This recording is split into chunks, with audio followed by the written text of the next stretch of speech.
Hi, welcome to the Golden Ears Alouette Preserve Forest. And this is part of a national park, Garibaldi National Park. And here we are inside the forest, up at a place called Mike Lake. And we're surrounded by 100-year-old timbers. The reason we know they're 100 years old is they were all clear cut here in 1920, followed immediately by a major forest fire which burned everything down. So everything here is most likely 100 years old or less.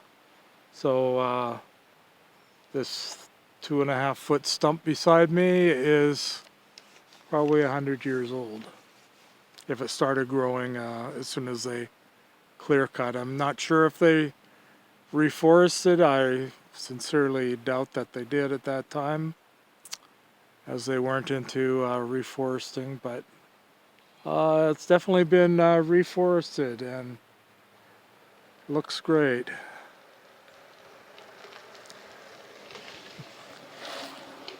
Okay, today I'm talking about COVID-19 pandemic created visual or virtual world. So since COVID-19, everyone's become isolated on their computers, communicating mainly through the virtual world, through their computers, electronic devices, cell phones, iPads, if you still have those, iPods, etc. Anyway, my point today is that this is not a very exciting world. I mean, when video games first came out, I think I had the first video game, which was Pong, which all it did was hit a ball around with a ping pong paddle on a TV screen that was not very exciting, but was exciting to us at the time because it was the first video game and first use of electronics that we didn't even know was possible at the time. But in the past year, the virtual-based society has developed even more, and now almost everything is virtual-based. Seeing patients, virtual-based. Going to school, virtual-based. I have 4 kids who are doing school by virtual-based internet learning. Anyway, it's exciting for a little while, but then becomes a little bit boring and tedious. Not having the socialization, not being able to walk to and from classes and things like that. Having to stay home, do your homework at home. Really not much chance for socialization, entertainment, at least up until now. Now that people are getting the vaccines, it should get better, hopefully. And I can relate to this as the virtual world to the real world, because last year's class reunion for chemistry involved an actual party at the University of British Columbia, which I went to.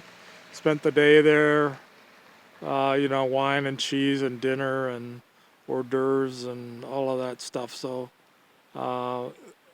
communication with each other directly, no masks, no worry about COVID at that time. It was just before COVID started. Well, COVID had already started, but before it actually officially started, and then isolation started. To this year was a virtual class reunion, and it was just not as exciting. I guess maybe I missed the food and beverages, but having to watch everything on a screen There was no interaction with anyone.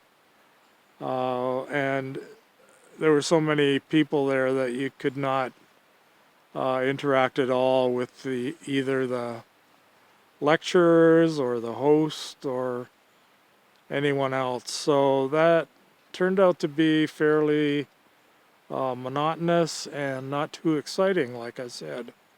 And again, I think the big thing was no socialization, no partying, no entertainment, questions, etc. So, and then I know just walking between classes before the reunion last year, we were able to walk around, look at the buildings, walk through the buildings, walk through my old buildings, my old classrooms. That was interesting and a little bit exciting.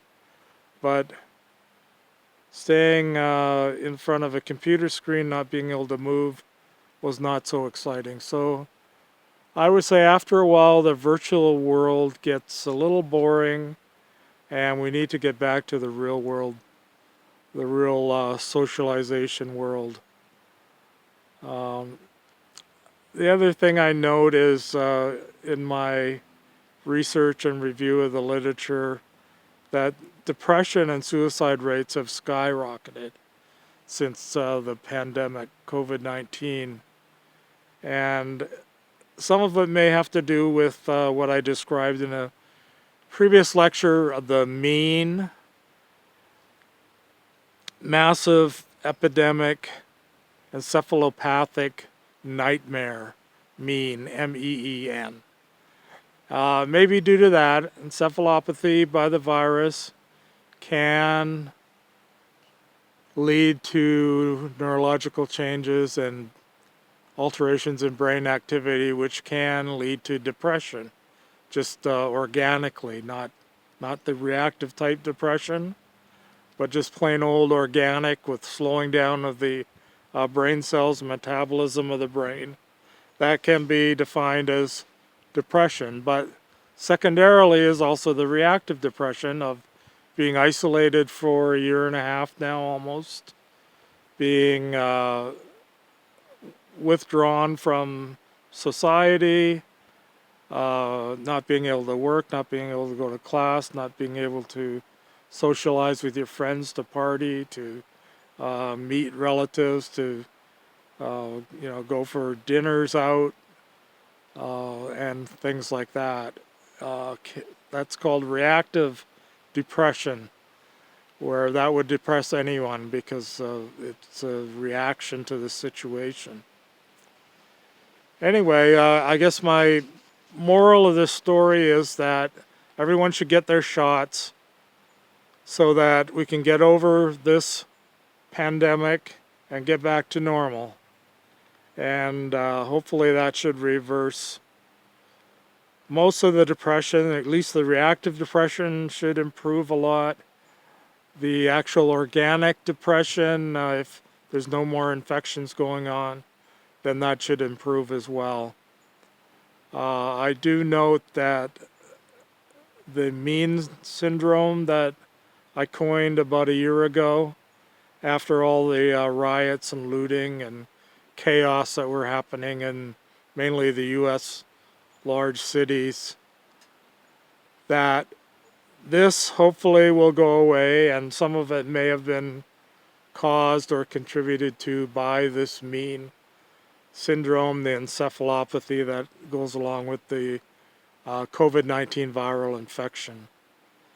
And it was noted approximately 20% had neurological changes that could associate with this, which maybe was the 20% of the people who were committing the unruly acts, the violence, the shooting, the rioting, the looting, and interpersonal violence. Okay, so moral, get your vaccination, get the complete series, and as I discussed in other videos, even one of each type is okay and may actually be to benefit. And possibly the Longer you wait after 3 weeks, up to several months, may even be a benefit as well. But the main thing is get your vaccination so we can get this pandemic over with. And we need vaccination herd immunity. We don't want natural herd immunity with this virus, as there are so many complications with it. So again, vaccination, back to socialization, end of depression, and recovery from the tremendous skyrocketing suicide rates that we currently have. Okay, end of this lecture for today. Have a good life. Get your vaccine. Thank you.